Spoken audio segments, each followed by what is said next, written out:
लालू जी जब पौत्र रत्न के जन्म के बाद आए तब तो लगा कि पूरा पटना उतर गया था एयरपोर्ट पर। और आदरणीय प्रधानमंत्री जी में आदमी नहीं था। मनु प्रशांत किशोर बलहाल है कि जितना मच्छर नहीं था उतना आदमियों ने जुटा। हम लोगों का एनडीए गठबंधन पांचों पार्टी ने विभिन्न जिले में रैलियां आयोजित किया। पाकिस्तान के प्रधानमंत्री को अस्वीकार करना पड़ा है कि हमको अंदाज नहीं था और दुनिया से उसको अलग थलग कर दिया। हर 25 से 40 किलोमीटर गंगा पर पुल बन रहा है तो जुमलेबाजी नजर आया है। इसके प्रधानमंत्री नरेंद्र मोदी 2 दिवसीय दौरे पर बिहार आए। देखिए कल पटना की सड़कों पर पीएम मोदी का रोड शो था। लेकिन देखिए पीएम मोदी के रोड शो को लेकर अब विपक्ष के द्वारा सवाल खड़ा किया जा रहा है। राजद पीएम मोदी के रोड शो को फ्लॉप बता रहा है। देखिए मेरे साथ बातचीत करने के लिए जेडीयू के एमएलसी हैं नीरज कुमार जी। जो कल पीएम मोदी का रोड शो हुआ, राजद के नेता उसको फ्लॉप बता रहे हैं। रोड शो को फ्लॉप बता रहा है।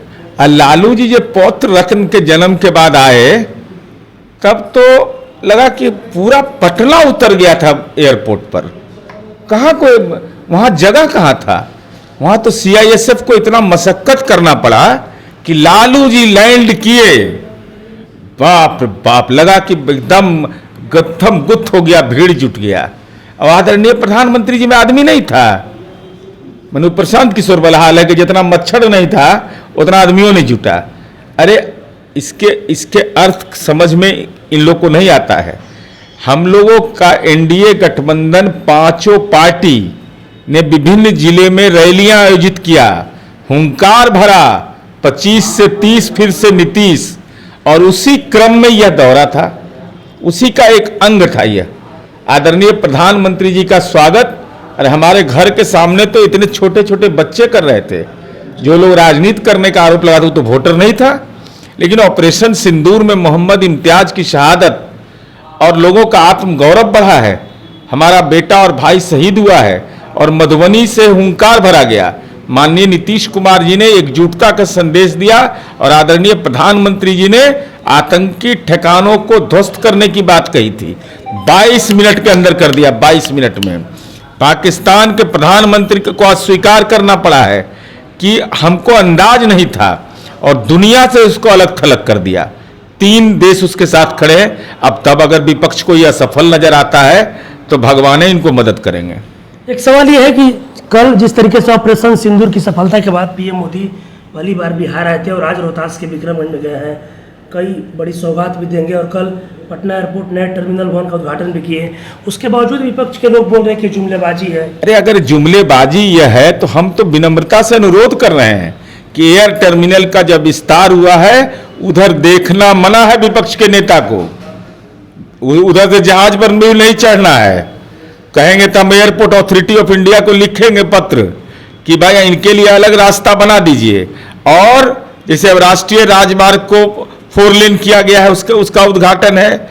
नवोदय विद्यालय जहानाबाद के 192 बिस्तर वाले छात्रावास और स्टाफ क्वार्टर का उद्घाटन है। तो हम तो केंद्र सरकार और राज्य सरकार से अनुरोध करेंगे कि एक शिलालेख जरूर बना दीजिए।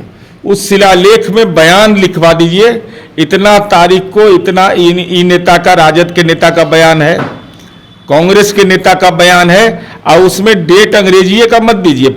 उसमें पूर्णिमा, एकादशी सब लिख दीजिए, चतुर्दशी लिख दीजिए बगल में, जिससे आने वाली पीढ़ी तो कम से कम समझ पाएगा कि माननीय नीतीश कुमार जी ने विकास के ये सारे आयाम पहुंचाए। अब कच्ची दरगाह का पुल बन रहा है, इनको लग रहा है आईवास हो रहा है। अगर हर 25 से 40 किलोमीटर गंगा पर पुल बन रहा है तो जुमलेबाजी नजर आया है। इन तथा कथित राजनैतिक ड्रामा करने वाले का शिलालेख बने। और हम अनुरोध करेंगे गलती से भी उस रोड पर मत चढ़िएगा। अगर चढ़ गए तो आपको बीमारी का आप शिकार हो जाइएगा। चूंकि आप राजनीतिक संक्रमण का आपको है तो हो सकता है शारीरिक संक्रमण हो जाए। तो हमारे सड़क पर घूमिएगा भी, हमारा बिजली जलाइएगा भी। तो अगर नीतीश कुमार जी का काम जुमलेबाजी नजर आता है तो घर में बिजली जल रहा है ना। अभी तो हीट वेव टाइप का है। तो हम तो कहेंगे 24 घंटा बिजली रहता है। ग्लव्स हाथ में लगा लीजिए, अब बिजली का तार नोच लीजिए अपने घर का, और नोच के ललटेन वहां टांग दीजिए, तब पता चलेगा नीतीश कुमार के विकास का असर। अच्छा, एक सवाल ये भी है कि चुनावी साल है, कुछ ही महीनों के बाद बिहार में विधानसभा का चुनाव होगा। देखा जाए एनडीए गठबंधन के सहयोगी दल हैं चिराग पासवान। जब वो मुख्यमंत्री नीतीश कुमार से मिलने गए थे तो पटना की सड़कों पर एक पोस्टर लगाया गया था कि मिल गया आशीर्वाद, चाचा ने दे दिया आशीर्वाद। और अब चिराग पासवान की पार्टी के द्वारा ये भी चुनाव लड़ने की बातें की जा रही है, वो तेजस्वी यादव से मिलने जा रहे हैं। एनडीए गठबंधन के घटक दल हैं चिराग पासवान जी। अरे चाचा का आशीर्वाद मिला तब न लोकसभा गए, उन्हीं के काम का चर्चा किए ना, नरेंद्र मोदी जी के काम का चर्चा किए ना, और एनडीए सरकार के ही मंत्री हैं केंद्र में ना। तो चाचा का आशीर्वाद मिला तो आशीर्वाद तो कायम रहेगा भतीजा पर। आशीर्वाद इस रूप से है कि आप विकास के काम को बढ़ाते रहिए। अब कच्ची दरगाह बिद्दुपुर बना रहे हैं हम, ये 4 लेन, तो किसको लाभ होगा? राघोपुर को लाभ होगा। तो राघोपुर के कौन एमपी हैं? चिराग पासवान जी। तो हमारे काम से तो आपको लाभ सीधे तौर पर मिल रहा है। तेजस्वी यादव से मिलने मुलाकात भी की थी चिराग पासवान। आप देखिए, वो तो शहादत हुआ था, उसमें मिलना अलग विषय है। लेकिन चिराग पासवान जी के कोई नेता ने कहा कि आशीर्वाद मिल गया, और चिराग पासवान जी ने दरभंगा में कहा कि नीतीश कुमार जी के नेतृत्व में चुनाव होगा और नीतीश कुमार जी ही मुख्यमंत्री बनेंगे। तो हो सकता है वो बैनर लगाने वाले ना, उनसे भी बड़े नेता है चिराग पासवान जी से, उनसे बड़ा कद उनका होगा। तो ना लगाए भाई, वो चिरागे पासवान के फैसले को चुनौती दे दिए। तो ऐसे राजनीतिक कार्यकर्ता नहीं होते हैं। ये बेचारा कुछ जगह होगा पाने के लिए ये सब प्रयास करते रहते हैं, लेकिन कहाँ है भाई? बिहार में तो एनडीए एकजुट है, एनडीए एकजुट है, एकदम करार है, दरार नहीं।